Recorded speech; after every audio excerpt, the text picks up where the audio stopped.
superheroes, I was like, what the fuck is that? What is that? Thus begins the who the fuck is that side of Marvel vs. Capcom games. Where you look at that character and you're like, bro, what are they from? Now, I did not know what the hell Blackheart was, but granted, an extremely cool character.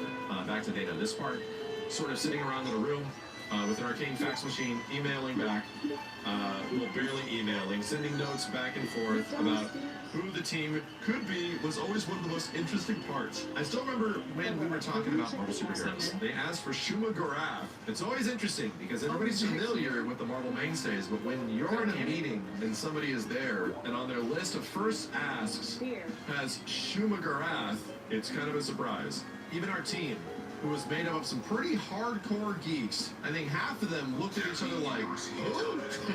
Is that ours? Is that yours? On my team, there were like 3 of us that had shown up and around the comics and were like, the Doctor Strange villain? The squid with one eye? Okay, sure, by all means, you can have Shuma Gorath.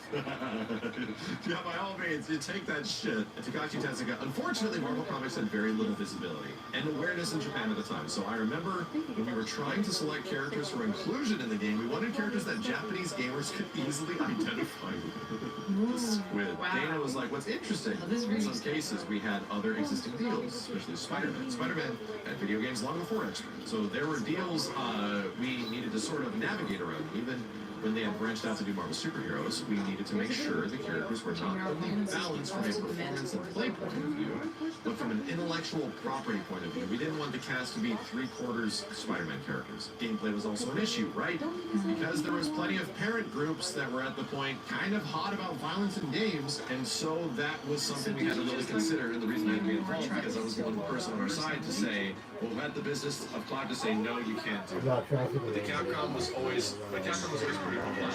The Japanese companies, they kind of did what they wanted to do, and they would, a lot of times, just go ahead and ask for apologies later, or apologize later and pretend they didn't understand what we were talking about. They would just sort of forge ahead. That's kind of how the Punisher game came out so violent. Somebody was asleep at the wheel on our side, and I was like, wow, this is a pretty heavy game. And it's a great game, but more violent than the video game industry was accustomed to at the time. Capcom is sort of doing shit, and we'll ask for forgiveness later. Relatively, though, Capcom was chill. We had a good relationship with them. Marvel's approved commonly centered around character voices and visuals. Oh, this is a cool. So, toward the end of Children of the Atom development, Capcom and Marvel came across a new challenge, getting the right voices. Alex Jimenez says, one thing that was funny, Capcom Japan called me up in a panic. So 2 weeks before the game was supposed to be shipped, they called up in a panic saying Marvel had turned down all of the voices they had come up with. All of the voiceover audio for the game had been rejected, except for the Silver Samurai. And that was the only one they accepted. They rejected all the others. What are we going to do? I was like, well, who did you get to do the voiceovers? We got English-speaking people. I'm like, were they Japanese? They have accents, you know. You can't have Wolverine with a Japanese accent. It doesn't work. So they were in a panic. They wanted to get me to talk to Marvel and get Marvel to go with it. And I'm like, look, they're not going to go with it no matter what you do. So let me see what I can do. I called up the head of licensing at Marvel at the time, a gentleman named Joe Calamari, and he was like, president of licensing. I said, Joe, who does the voiceover work for the animated X-Men cartoon? He's like, oh, it's a group up in Canada. They're really helpful. Beep, boop, beep. He goes, you want me to send you up? I'm like, yeah, please. Can I get their number? So I called him up. I told him who I was, what I was trying to do. And the woman up there was wonderful. She was the head of Dome Productions in Toronto. They're like, okay, so which characters do you need? I told her which characters I need. They're like, all right, we can get you these characters plus the studio time is about $5,000 too much. And $5,000 for all the characters in the studio time, Canadian? I was like, oh, and I immediately set it all up. And I called Capcom's localization team in Japan. I said, hey, tell the guys to pack their bags. We're going to Canada. He's like, what do you mean? I go, we're going this Thursday to Canada. Are you sure they're going to approve these voices? I go, yeah, because they're the characters who they've actually approved already. They're already preset. Joe set it up and assured me of pre-approval.